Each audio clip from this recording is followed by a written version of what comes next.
Otep à tous, bien-aimés frères et sœurs. La Chine prend le contre-pied des États-Unis. La Chine prend la direction contraire des États-Unis. La guerre économique qui est en cours là, les amis, ce n'est pas du gâteau. Trump a misé sur les tarifs douaniers, y compris en Afrique, où il y a des pays qui doivent payer au moins 50% de tarifs douaniers à l'Amérique. Et il se dit, je veux dominer, coloniser ce pays. Il n'y a aucun pays africain qui est venu négocier. Bon, l'Afrique du Sud est venue, vous avez vu comment on a humilié Ramaphosa, non? Parce qu'il a voulu faire l'idiot. C'est ça le problème des Africains. Il y a toujours un qui viendra, oh non, moi, ici, il a voulu faire l'idiot, voilà, le prix à payer, une humiliation. Il est sorti de là, la tête entre les cuisses. Après, maintenant, allez, on a humilié son petit, comment on l'appelle là, Elon Musk, qui a voulu aussi sortir la tête. Il s'est même excusé, vous savez, non? Bref. Donc, les États-Unis, eux, ben, c'est le bâton financier. On tape sur les Africains. On est déjà pauvres, mais il faut encore nous appauvrir plus. Parce que il ne faut pas qu'on entende parler de nous. Parce que, bon, je pense que c'est une forme de racisme aussi très, très poussée à l'extrême. Mais bon, bref. Les Chinois, qu'est-ce qu'ils font? Ils prennent le sens contraire. Les Chinois ont choisi le sens contraire. Pas de taxes pour tous les produits africains. Oui, vous allez me dire que l'Afrique ne produit pas, l'Afrique n'exporte pas. Bon, oui, c'est vrai. Mais ça est en train de venir petit à petit. Parce que les Chinois, ce sont des grands consommateurs.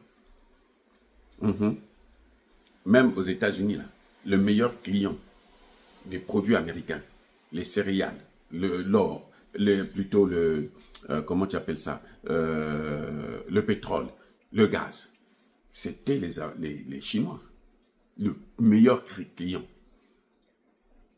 Les voitures, l'électronique, les ordinateurs, comment on appelle ça, les semi-conducteurs. Les Chinois, c'est les premiers consommateurs. Et les Chinois, dans les semi-conducteurs, ils consomment 50% du marché mondial. 50% du marché mondial. Donc, eux, ils se disent, mais l'Afrique aussi est en train de venir. Et pour encourager l'Afrique à produire, mais il faut ouvrir. Parce qu'ils savent que non, si vous produisez, on va consommer. À l'époque, je me souviens au Congo, il y avait une compagnie qui achetait c'était une compagnie française, bien sûr. Hein. Non, congolo-français, je crois.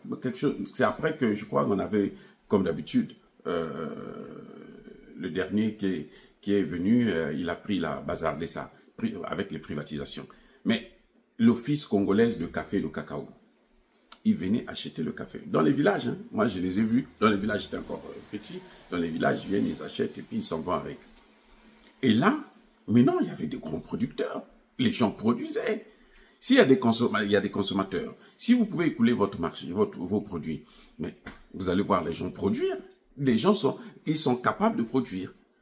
Donc, ce que la Chine a fait là, elle est en train de motiver la production africaine. Alors que les États-Unis découragent les Africains à produire. Parce que, bon, tu vas produire, si tu ne vas pas gagner de l'argent, à quoi ça sert? Donc, tu produis juste pour la consommation locale. Tu ne peux pas exporter. Or, c'est l'exportation qui rapporte plus de bénéfices. Et donc, on voit bien la différence de l'approche entre la politique américaine et la politique chinoise. Oui. Je préfère encore même la politique chinoise que la politique russe. La Russie, elle prend, elle vous fait cadeau. Tenez, mangez, buvez, et puis laissez-nous tranquilles. Vous voyez, c'est ça c'est la grande différence. Mais sinon, bon, c'est terrible, c'est terrible. Donc, je préfère encore de loin cette politique. Et là, vous sentez que il y a un pays qui veut vous voir toujours à genoux à l'agonie, et il y a un autre qui vous dit, levez-vous. Même si vous n'allez pas être contre moi, comme moi, parce que il faut au moins 50 ans, 60 ans pour rattraper la Chine. Et encore, il faudrait que ça soit tout le continent. Or, comme le continent n'est pas uni, on va toujours de façon disparate. Et à peine 3 pays là qu'on voit du Sahel, ça suffit pas. Donc, on ne pourra pas être une force qui peut égaler la Chine de sitôt. Oui, mais la Chine, quand même, dit, bon, écoutez, produit. On ne sait jamais. Peut-être que moi, demain, j'aurai besoin de ce que vous produisez ici. Alors, on va y aller.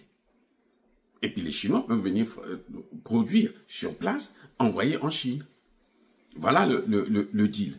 Alors que les Américains disent, non, nous, on ne vient pas produire chez vous, on ne vient pas investir, nous, on ne veut pas. C'est pour ça que vous avez vu que les Chinois ont investi en 20 ans, 100 fois plus que les puissances occidentales dans le domaine des infrastructures, en 20 ans seulement.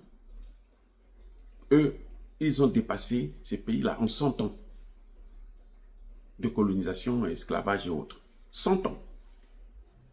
Oui, il n'y a pas photo. Donc, jusqu'à maintenant, pour Trump, il faut continuer à piétiner, écraser l'Afrique. Les Chinois disent non, non, non, nous, c'est pas comme ça. Nous, on veut que vous puissiez vous relever. Asseyez-vous au moins, parce que nous avons des produits là. Si vous produisez, vous aurez l'argent pour consommer nos produits à nous aussi. Et puis maintenant, on pourra échanger. Vous voyez la différence? Les amis, soyez bénis.